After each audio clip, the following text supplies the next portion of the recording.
Hey, we're at gotomath.com. Click on the algebra. Let's go down to linear equations, and we're going to be looking at 6.2. 6.2. Alright, so we've got this equation 3 over 2h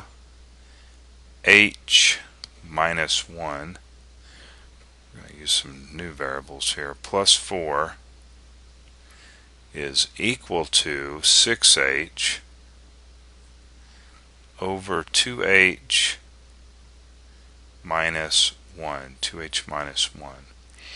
Alright, so we need to get rid of this 2h minus 1 down here. And we'll just rewrite. Plus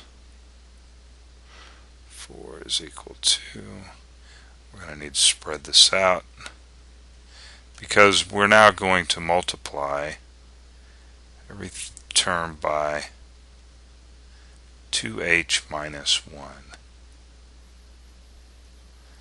Alright.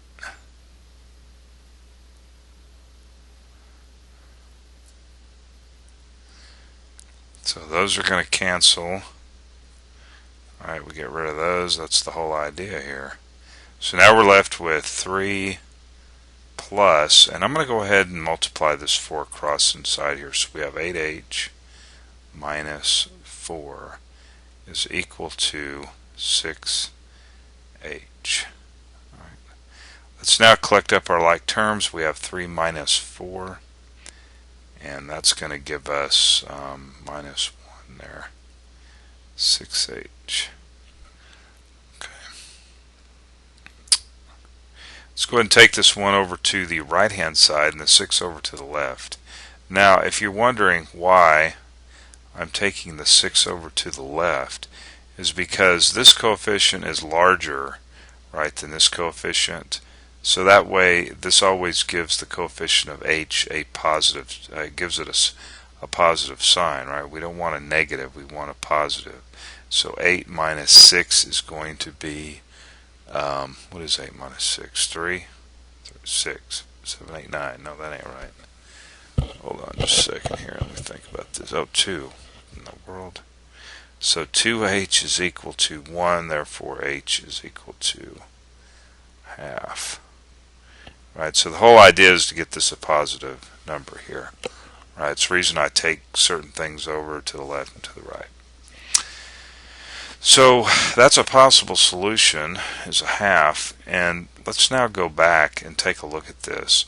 Now if I took a half and I plugged it in right here, 2 times a half is 1, but 1 minus 1 is 0, and once again you can't divide by 0, right?